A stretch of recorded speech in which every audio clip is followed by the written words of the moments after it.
Hello ಸ್ನೇಹಿತರೆ, welcome to sisters ಕೈ ರುಚಿ. ನಾವಿವತ್ತು ಬಿಟ್ರೇಟ್ ಪಲ್ಯ ಮಾಡ್ತಾಯಿದ್ದೀವಿ. ಸಿಂಪಲ್ ಆಗಿದೆ, ಅನ್ನದ ಜೊತೆ ಚಪಾತಿ ಜೊತೆ ತಿನ್ಬೋದು. ಇದು ನೋಡಿ ಮಾಡೋ ರೀತಿ ಇದಿದೆ. ಬಾಣಲಿಯಲ್ಲಿ ಸ್ವಲ್ಪ ಎಣ್ಣೆ ಹಾಕ್ಕೊಳ್ಳಿ. ಎಣ್ಣೆ ಹಾಕ್ಕೊಂಡು ಸ್ವಲ್ಪ ಸಾಸಿವೆ ಹಾಕ್ಕೊಳ್ಳಿ. ನೋಡಿ ಈ ಥರ ಎಣ್ಣೆ ಕಾದ್ಮೇಲೆ ಸಾಸಿವೆ ಹಾಕ್ಕೊಳ್ಳಿ. ಜೀರಿಗೆ ಸ್ವಲ್ಪ,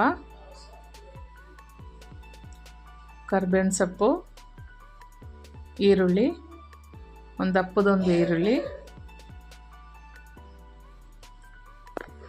ಈರುಳ್ಳಿ ಚೆನ್ನಾಗಿ ಫ್ರೈ ಆಗಲಿ.